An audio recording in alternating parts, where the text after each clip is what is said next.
So we were off for a little bit, in large part because we were invited to give the annual Sophia Lectures at Ralston College. And Ralston College is a new college. It is in May. It will graduate its third class. We have previously run ads for Ralston, and we were given honoraria to give the lectures, the Sophia Lectures that we just gave. But what we were saying now is we're not being remunerated for any of this. What we saw at Ralston in Savannah, Georgia, blew us both away. They have, at the moment, one and only one program. It's a master's in the humanities. It is a one-year program. It begins with full immersion in Greece. The half joke that we heard was, upon being admitted, you were told to meet at the Parthenon at 3 p.m. on such and such a date. And so your first test is, can you get yourself to the Parthenon at 3 p.m. on such and such a date? And the students are just thrown into the first of 4 quarters of the academic year. It's two plus months of just immersion, and not just modern Greece, but ancient Greek as well. Modern Greek and ancient Greek in modern Greece. Ancient Greece sounds sticky, but yeah. And then they return, and then they go to Savannah for the first time for many of them, and have 3 more quarters in which they continue their study of ancient Greek and just in-depth study of the classics, a great books program on Fast Forward. Stephen Blackwood is the founder, the president. We spent a lot of time with him and with some of the faculty and the staff and the students who will be graduating in a few short weeks. The founding themes of the college are 4. They are truth, free inquiry, beauty, and fellowship. The theme, they also pick an annual theme every year, and the annual theme this year was nature, which is part of why they brought in 2 evolutionary biologists to give their four Sophia Lectures.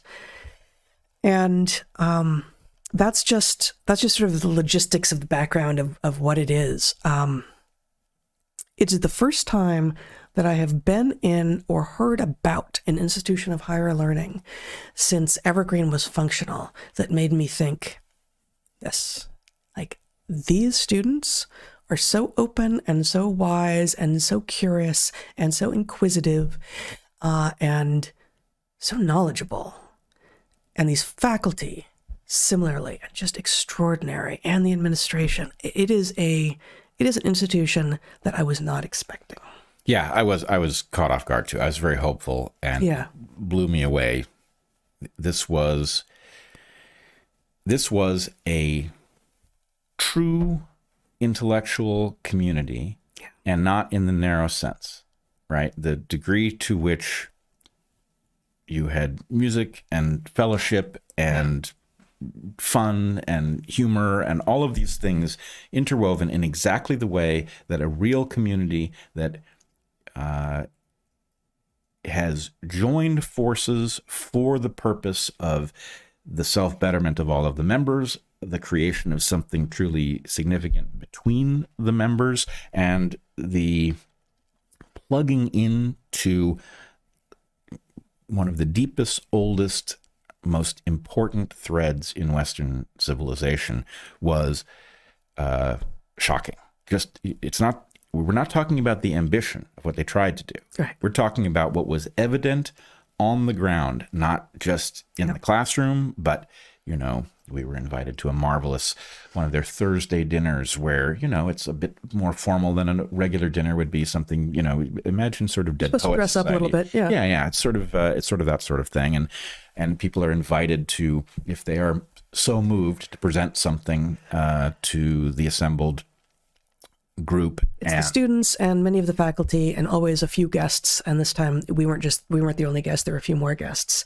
And so it's a group of, 40 people or so. Yeah, like that, 40 people 50, or so. Something. But you can imagine it's exactly the kind of thing that, terrifies a normal person to get up in front of such a group and put yourself out there by, even what you've chosen to present, and then are you going to present it well? And but just the degree to which the trust in the room was so strong that people absolutely held nothing back, and presented in, everybody there is involved in speaking Greek to one level or another, but the range over which they speak it is tremendous, and you and I speak none, and so there are recitations in Greek. Recitations from Socrates.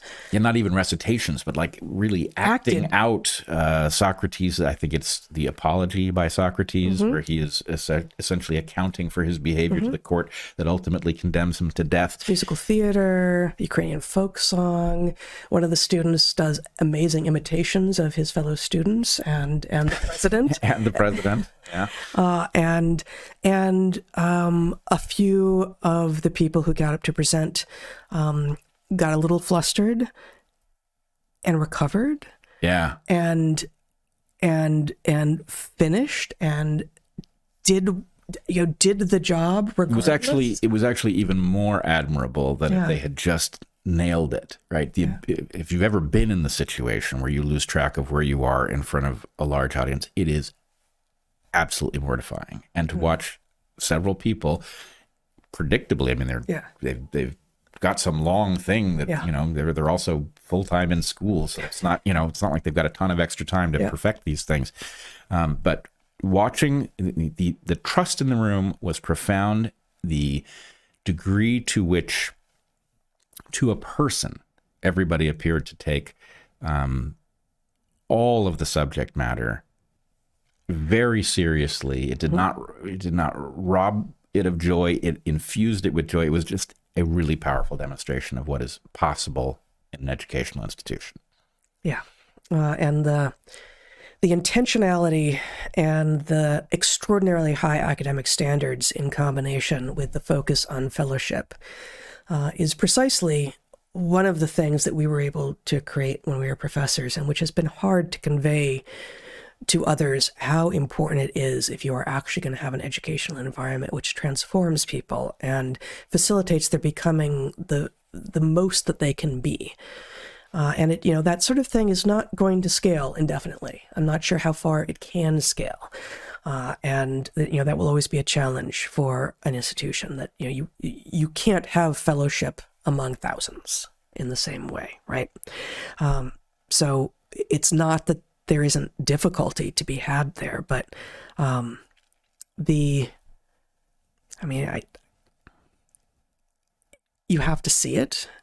And if if you are near Savannah at the point that there are more public events such as our talks were, highly encourage it. Look them up, consider it as a possibility if you are at a time of life or you have children who are.